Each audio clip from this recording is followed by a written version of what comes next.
வருகின்ற நாடாளுமன்ற தேர்தலுக்கான பிரச்சார களம் என்பது சூடுபிடித்திருக்கிறது. ஒவ்வொரு வேட்பாளரும் அந்தந்த தொகுதிகளில் தேர்தல் பிரச்சாரத்தில் ஈடுபட்டு வருகிறார்கள். திமுக வேட்பாளர் மத்திய சென்னை தயாநிதி மாறன் நம்மோடு இருக்கிறார். அவரிடம் கேட்கலாம். சார் வணக்கம். தொடர்ந்து பரப்புரையில் ஈடுபட்டு வரீங்க, தேர்தல் பிரச்சாரம் செய்து வரீங்க. எப்படி இருக்குது? மக்களிடம் எவ்வளவு ஆதரவு இருக்குது? அதை பார்த்தீங்கன்றால் குறிப்பாக இந்திய கூட்டணியின் தலைவராக ஒருங்கிணைப்பாளராக இருக்கின்ற நமது கழக தலைவர் தளபதி மு.க. ஸ்டாலின் அவர்கள் பிரச்சாரத்தின் போது மக்கள் அவ்வளவு ஆர்வமாக வந்து இந்த கூட்டணி வெற்றி பெற வேண்டியிருக்கார்கள். அவ்வளவு வரவேற்பு தமிழ்நாடு முழுவதும் நமது முதலமைச்சருக்கு இருக்கிறது. அதற்கு ஈடாக கொடு செய்வது போல் திரு உதயநிதியின் பிரச்சாரத்துக்கும் அதிக அளவில் மக்களின் வரவேற்பு இருக்குது. இதை பார்க்கும்போது எவ்வாறு 2019 நாம் வெற்றி பெற்றோமோ அதைவிட அதிக வாக்குகளை பெற்று 40 தொகுதிகளிலும் திமுக கூட்டணி வெற்றி பெறும் என்பது உறுதியாக இருக்கிறது. சார், தமிழ்நாட்டு வரலாற்று போராட்டங்களில் மிக முக்கியமான ஒன்று இந்திய எதிர்ப்பு போராட்டம். அந்த இந்திய எதிர்ப்பு போராட்டம் பிஞ்சு போன செருப்பு அப்படின்னு கொச்சைப்படுத்தும் விதமாக அண்ணாமலை வந்து தேர்தல் பரப்புரையில் பேசியிருக்காரு. இதை எப்படி பார்க்குறீங்க?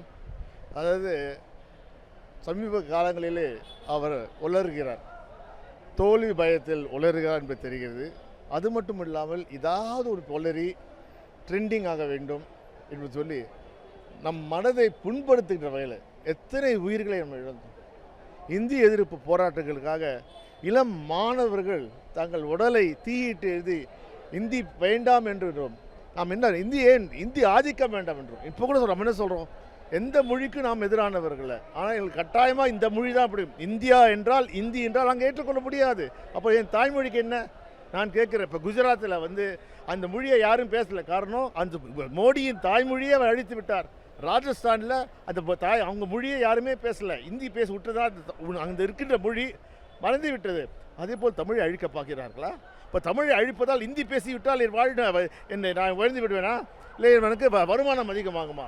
நான் சொல்ல இது காரணம் என்றால் ஏன் இன்று நாம் தமிழும் படிக்கிறோம், ஆங்கிலமும் படிக்கிறோம். அதனால்தான் பல நல்ல தொழில்களில் நம் பிள்ளைகள் நல்லா சம்பாதிக்கிறாங்க.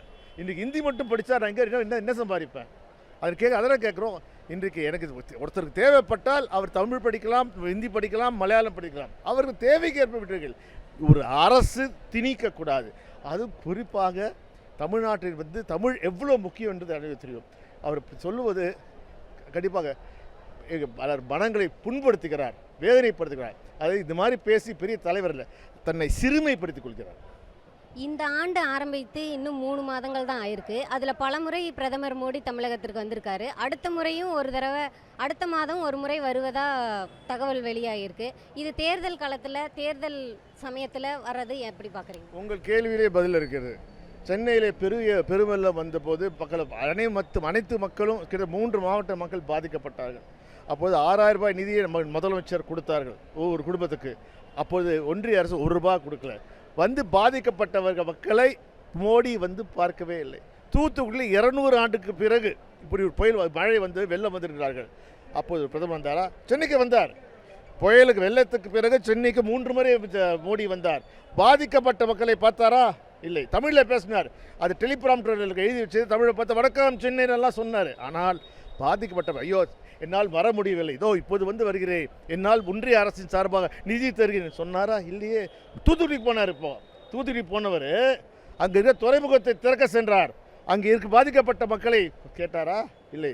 வெறும் வாயால் வடை சுட்டு மக்களை ஏமாற்றுகிறார். நான் கேட்கிறேன், எங்கள் துன்பத்திலே பங்கு பெறாத மோடி எங்களுக்கு எதுக்கு தேவை என்று தமிழ்நாட்டு மக்கள் இந்த கேள்வியை கேட்கிறார்கள்.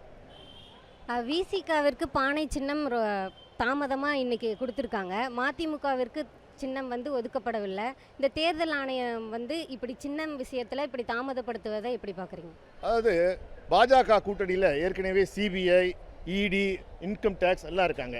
இப்போ புதிதாக தேர்தல் ஆணையமும் அவங்களுக்கு சேர்ந்து தான் செஞ்சுருக்கு. நான் கேட்குறேன், சைக்கிள் சின்னத்தை கொடுக்குறீங்க என்ன?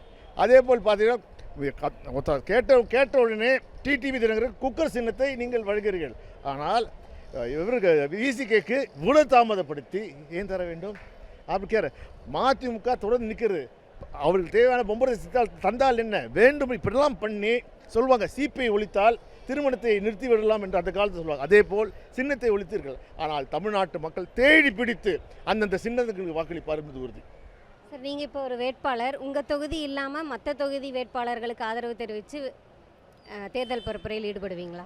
கண்டிப்பாக. ஏன்னா இப்போ நேரம் கிடைத்தால் தலைமை எங்களுக்கு கொடுத்தா கண்டிப்பாக எங்களால் முடிந்த என்றால் இந்தியாவை காப்பாற்ற தமிழ்நாட்டில் அனைத்து தொகுதியிலும் நம்ம வெற்றி பெறுவோம். அப்பொழுதுதான் இந்தியாவை மோடியிடமிருந்து நாம் காப்பாற்ற வேண்டும். இது முக்கிய பங்கினை நாம் வழங்குகிறோம், கண்டிப்பாக செய்வோம். நன்றி.